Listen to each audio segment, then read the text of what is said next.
யாருங்க இந்த மோடி? இல்லை, யார் இந்த மோடி? நம்மளோட குடியுரிமையை பறிக்கிற தகுதி அவனுக்கு என்னங்க இருக்கு? அவன் மட்டும் இந்த நாட்டில் பிறந்தானா? இல்லை நாம வேற நாட்டில் பிறந்தோம்? சுதந்திர போராட்டம் ஆரம்பிச்சது ஃபர்ஸ்ட் இஸ்லாமிய.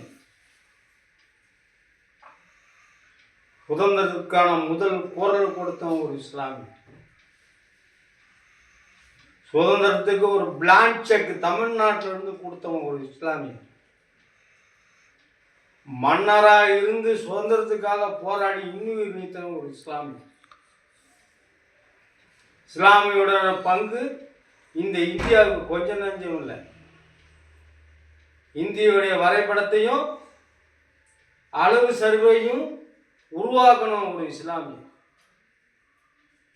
இஸ்லாமியம் மட்டும் இல்லைன்னா இந்த நாட்டில் நாகரீக இறையாண்மை கட்டமைப்பு இருந்திருக்காது.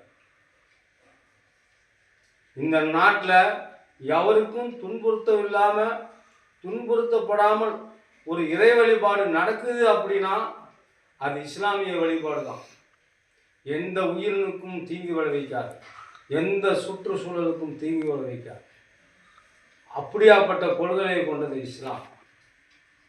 நாட்டை மதிக்கணும், நாட்டு மக்களை மதிக்கணும், அந்த நாட்டு மொழியை மதிக்கணும், அந்த நாட்டு மேலே உயிரினும் மேலான நேசனத்தை கொண்டணுங்கிற ஒரு கொள்கையை கொண்டது இஸ்லாம். இந்த இஸ்லாமிய பற்றிய குடியுரிமையை பறிக்கிற உரிமை அந்த மோடிக்கு என்னங்க இருக்குது?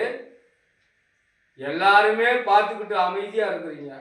இந்த இமாமுங்களும் அதை பற்றி கண்டுக்க மாட்டேங்கிறாங்க. ஒரு வெளிப்படையான ஒரு கருத்துக்களை சொல்ல மாட்டேங்கிறாங்க. நான் என்ன கத்தி எடுத்து கம்பு எடுத்து சண்டை போடவா சொல்கிறேன்? எல்லாருமே ஒன்றாகும்.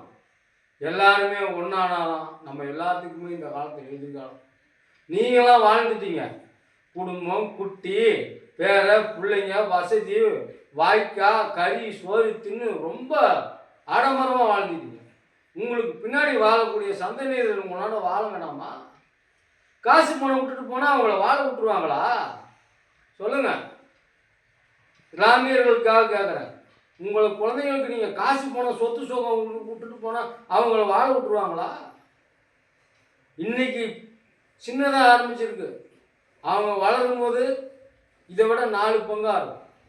தயவு செஞ்சு இஸ்லாமியர்கள் எல்லாமே ஒன்று சேர்ந்து சமூக நீதிக்கு ஆதரவு குரல் கொடுங்க. சமூக நல்லவருக்கு ஆதரவு கொடுங்க.